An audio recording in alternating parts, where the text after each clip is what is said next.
Bismillahirrahmanirrahim. Assalamualaikum warahmatullahi wabarakatuh. Apa kabar semua calon wirausaha muda sukses? Semoga semuanya sehat walafiat.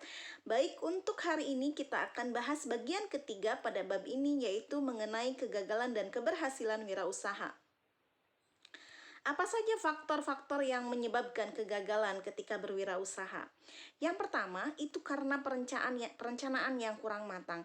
Makanya dalam perencanaan usaha itu harus betul-betul matang. Tidak hanya matang tetapi juga bisa terukur gitu ya. Jadi jangan hanya sekedar perencanaan itu, jangan hanya sekedar sebuah impian saja, tetapi harus betul-betul bisa terukur dan bisa dilaksanakan oleh kita gitu ya.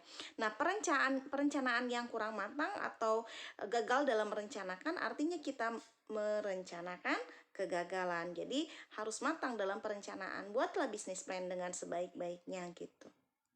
Berikutnya adalah bakat yang tidak cocok. Nah, bakat yang tidak cocok ini biasanya ketika misalkan bisnis itu bukan berasal dari hobi kita atau bukan bersumber dari sesuatu yang memang kita senangi. Nah, ini juga bisa menyebabkan gagal dalam berwirausaha. Berikutnya, kurangnya pengalaman. Nah, teman-teman, kurang pengalaman ini juga dalam bisnis itu memang butuh pengalaman gitu ya. Kurang pengalaman ini sebetulnya bisa kita antisipasi dari sekarang. Jadi teman-teman sekarang kan lagi zamannya BDR nih. Teman-teman ayo mulai belajar berwirausaha dari sejak sekarang, sehingga ketika kita nanti sudah lulus atau nanti kita beberapa tahun ke depan itu sudah siap untuk berwirausaha dan kita sudah punya bekal pengalaman yang cukup ketika berwirausaha. Kurang modal. Nah, modal juga meskipun memang modal itu bukan segalanya, tetapi memang butuh juga modal ya. Jadi tetap teman-teman modal juga harus cukup ya, harus cukup. Ketika kita tidak punya modal, kita bisa mengajak orang lain untuk menjadi investor kita. Berikutnya adalah lemahnya pemasaran. Nah, ini dia ya, banyak sekali sekarang itu yang memiliki produk yang bagus, produk yang berkualitas, tetapi sayang pemasarannya itu lemah, pemasarannya kurang. Makanya sebetulnya sekarang itu pemasaran itu bisa kita buka dimanapun gitu ya, dengan terbuka lebar sekali gitu ya, kita bisa bekerja sama dengan siapa saja untuk membuka pemasaran, untuk membuka pasar gitu. Makanya tidak jarang sekarang itu banyak yang mengajak orang untuk menjadi reseller gitu ya. Bahkan senang ketika siapapun mau menjadi reseller. Nah, mungkin itu juga bisa kita lakukan ya. Jadi welcome reseller gitu ya. Jangan khawatir kita berkurang keuntungannya sedikit gitu ya. Oke lah, keuntungan kita berkurang sedikit karena kita berbagi dengan reseller. Tetapi ingat, pengalinya kalau semakin banyak reseller, semakin banyak penjualan, maka pengalinya pun semakin banyak gitu. Jadi kuatkan jaringan dengan membuka banyak reseller. Itu salah satunya ya.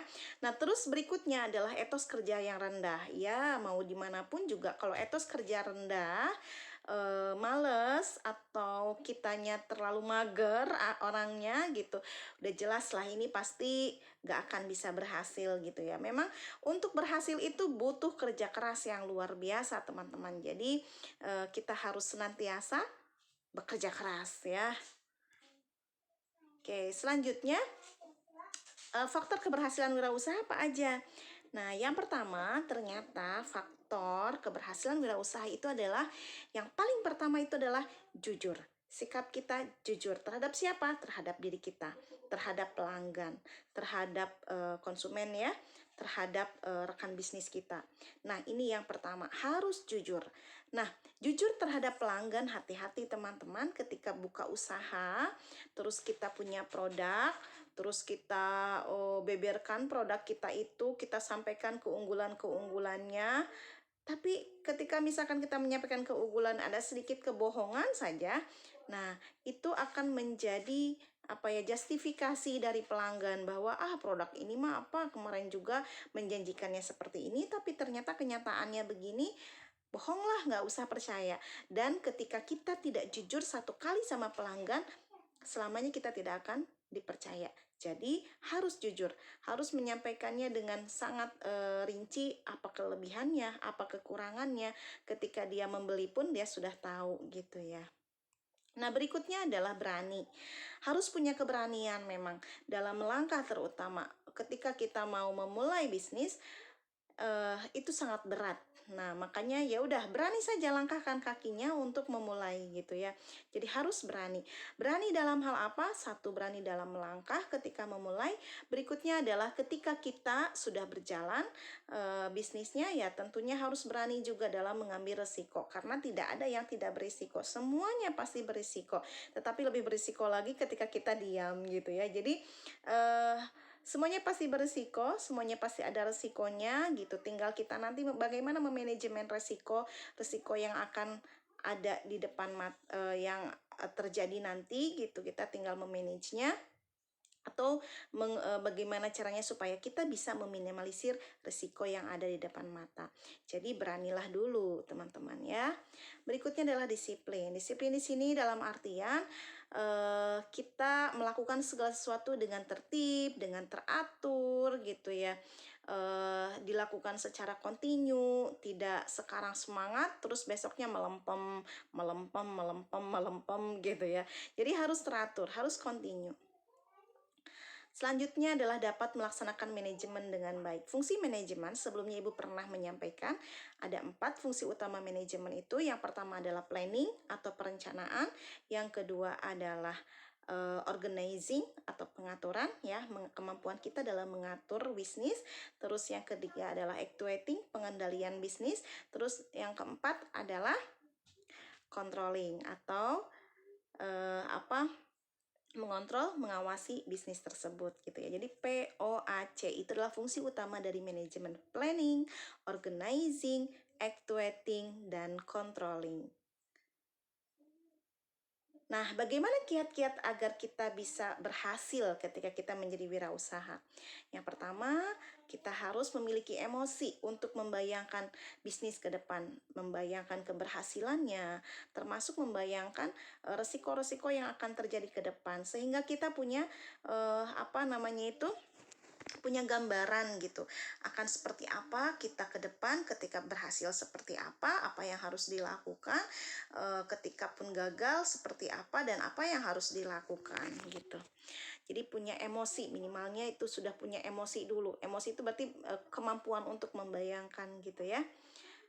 Oke, berikutnya adalah berani. Tadi sudah disampaikan, kita harus punya keberanian dalam melangkah ya ketika kita memulai bisnis, terus juga keberanian ketika kita nanti menghadapi berbagai macam resiko atau kendala yang akan kita hadapi di depan nanti.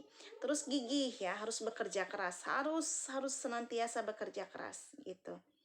Terus berikutnya adalah gesit ya. Jadi jangan lamban, kita harus gesit. Harus melakukan segala sesuatu itu dengan cepat. Tanggung jawab. Nah, ini juga sama ya. Kita harus punya tanggung jawab yang besar terhadap bisnis kita. Kita juga harus punya rasa percaya diri yang besar juga. Biasanya percaya diri itu muncul ketika kita meyakini bahwa produk kita itu adalah produk yang bagus, produk kita itu adalah produk yang bermanfaat, dan produk kita itu apalagi kalau misalkan produk kita itu sudah perfect gitu ya, sudah perfect, sudah oke lah gitu. Nah, itu salah satu kiat menjadi wirausaha ya. Dan berikutnya adalah cakap dalam memimpin, karena ini juga penting gitu. Karena ketika berwirausaha itu bukan hanya kita aja gitu ya. Nanti kan ketika pun kita pengelolanya, manajemennya hanya 1-2 orang, tetap artinya kita sebagai pemimpinnya kita harus bisa menjadi pemimpin yang baik gitu. Terus nanti ketika kita membuka pasar dengan seluas-luasnya melalui reseller, berarti kan kita juga sama sebagai pemimpin juga gitu. Jadi kita harus memiliki kecakapan dalam memimpin. Oke. Nah, sekarang kita tonton kisah inspiratif dari bisnis salah seorang wirausaha muda di Bali. Dia orang Solo. Kita lihat seperti apa kisah perjuangan bisnisnya ya.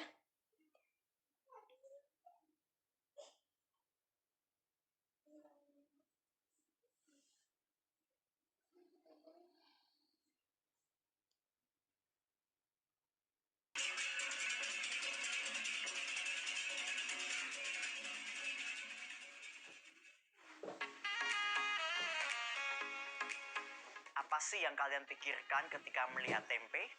Digoreng, dibacem, disanten, gitu-gitu aja kan? Gak bosen? Nah, dari masalah itu saya berpikir, wah, tempe ini banyak potensinya loh. Kalau di luar negeri, orang bilang tempe is the next gold. Nah, kalau di Indonesia gimana?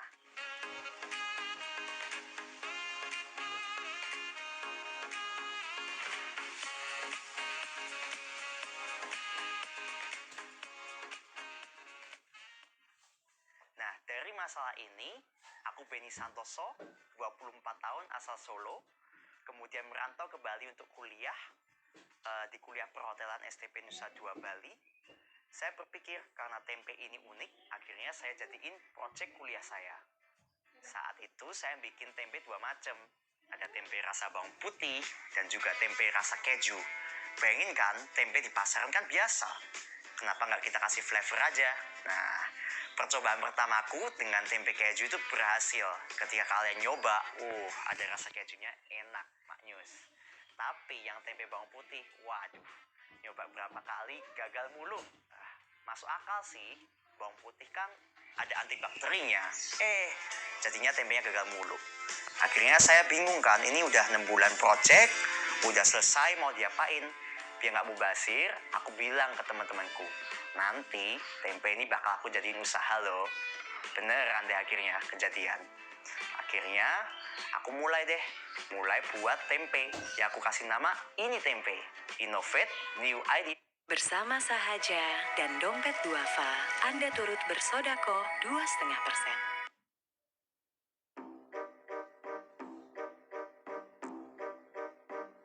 Mas, idea with tempe. Jadi awal mula saya buat tempe karena udah pengalaman sebagai proyek akhir kuliah ya. Akhirnya saya buat lagi. Ketika itu bulan Desember saya pindah ke area Ubud. Saya buat tempe tuh. Hampir satu kampil 25 kilo kedelai saya buat jadi tempe.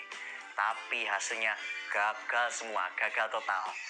Di saat itu saya berpikir, waduh, ini mau tempe mau aku jadiin usaha beneran apa enggak sih, kok bikinnya gagal mulu ya.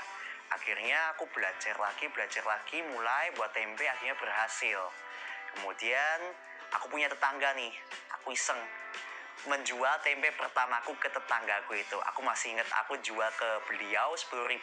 Kebetulan tetanggaku itu bule. Dia kan lihat aku proses bikinnya kan, dia kayak mungkin ada perasaan kasihan ya, ini orang kok bikin mulu gagal mulu. Akhirnya aku kasih dia tempenya, kemudian dia beli 10.000.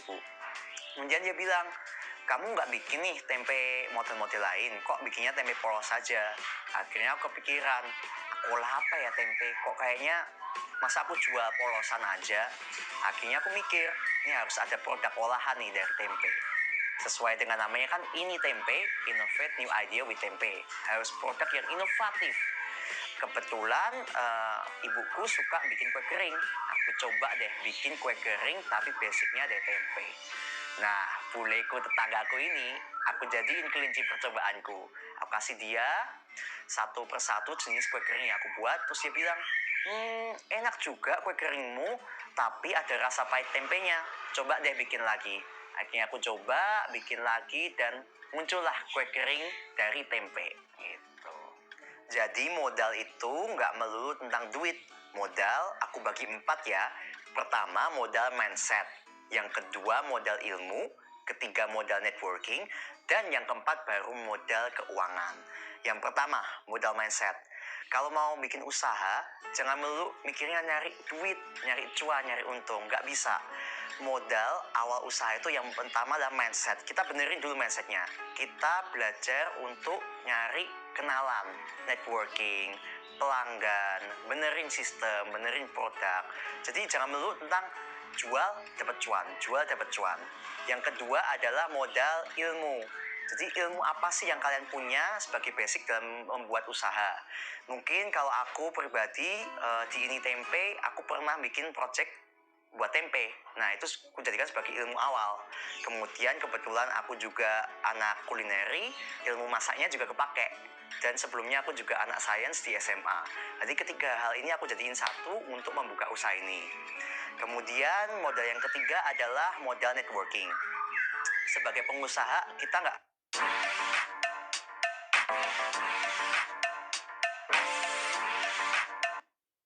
Pertama di Indonesia, Sunlight dengan Habatus Sauda. 100 kali lebih efektif membunuh kuman. Sunlight. harus di satu tempat mulu. Kita harus explore, ketemu banyak orang, menambah perspektif baru. Jadi kita menambah pengalaman orang tersebut untuk kita aplikasikan di usaha kita. Baru yang keempat adalah modal keuangan. Nah, menurutku tips awal untuk usaha itu modal jangan terlalu besar. Kita mulai aja dari yang simple, dikit-dikit dulu. Jadi kita nggak perlu ngeluarin boncos banyak banget untuk kegagalan usaha tersebut. Karena kita kan masih belajar. Nah, untuk modal awalku, aku spend 5 juta itu. Beli mesin kedelai dan juga beli kedelai mentah. Kemudian untuk modal awal ini kebetulan aku pinjam orang tua. Karena aku punya budget tabungan yang aku pakai untuk kehidupan sehari-hari. Jadi, orang tua kalian juga bisa jadiin sebagai angel investor loh.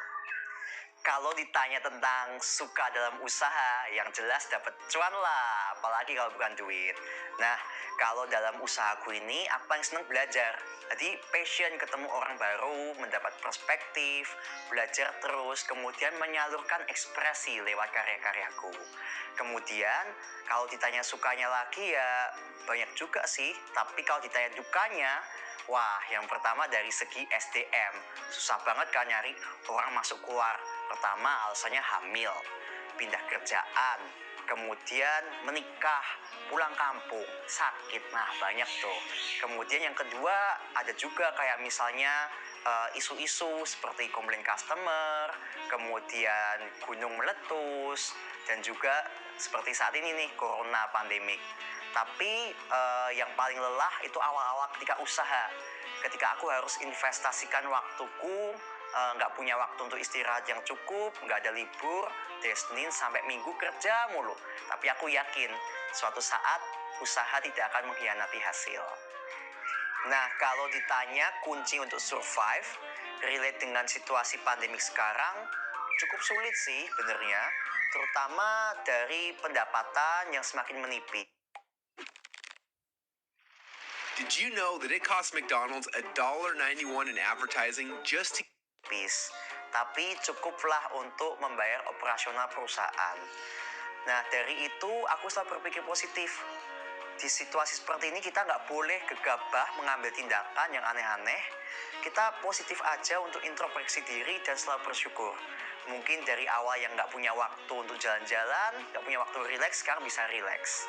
Yang sebelumnya selalu overproduktif, sekarang bisa santai dan tone down. Dan jangan lupa untuk terus untuk upgrade diri. Kita bisa perbaikin diri lewat misalnya skill apa yang kita perlu butuhkan. Misalnya public speaking, internet marketing, bikin video konten. Jadi ambil aja segi positif dari pandemik ini. Aku percaya badai pasti berlalu.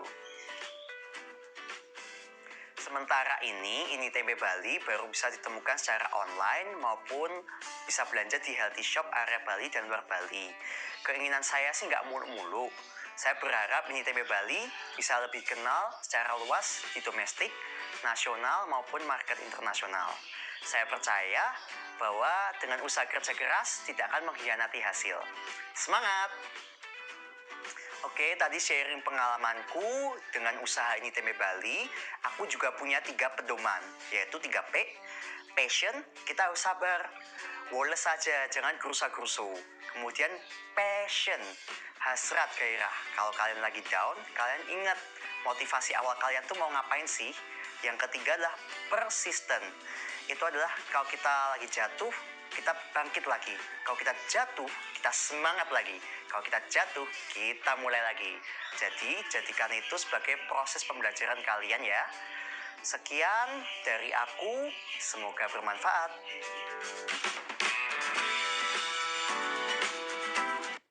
Oke, teman-teman, untuk hari ini sampai di sini pertemuan kita. Dan ingat apa yang disampaikan oleh tadi teman kita di Bali, tetap semangat. Terima kasih. Assalamualaikum warahmatullahi wabarakatuh.